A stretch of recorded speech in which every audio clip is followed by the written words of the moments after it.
Mimi naitwa Lucy Anthony Michael, ni mkazi wa Yombo Dovya.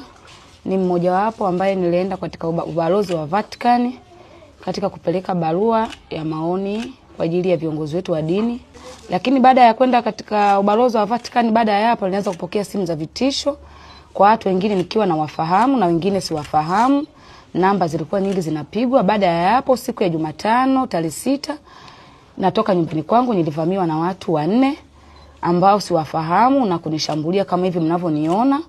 Nimepigwa siku ya Jumatano muda wa saa 5 na asubuhi. Kipindi natoka naelekea kwenye shughuli zangu. Na watu ambao wasiojulikana na siwafahamu kama hivi mnavyoniona, kwenye mkono nimeumia, usoni kama hivi mnavyoniona, na baadhi ya sehemu mbalimbali za mwili wangu ambazo zinaletea maumivu mpaka hivi sasa. Jambo kubwa walichukua na kidai kwamba wanasema wewe unajifanya msemaji wa serikali, wewe unajifanya chawa wa serikali, wewe unajifanya serikali na kutumia kwenda ubalozi wa Vatican. Wewe una mamlaka gani kwenda ubalozi wa Vatican? Wewe ni mtu wa serikali, wewe ni msemaji wa serikali.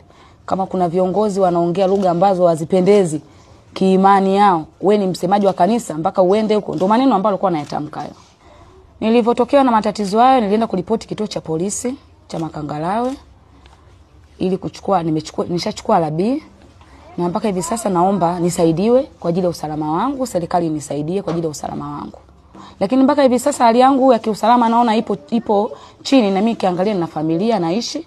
Kwa hiyo naomba nisaidiwe kutokana na hali yangu ya kiusalama. Nashindwa hata kutoka kutembea, nashindwa.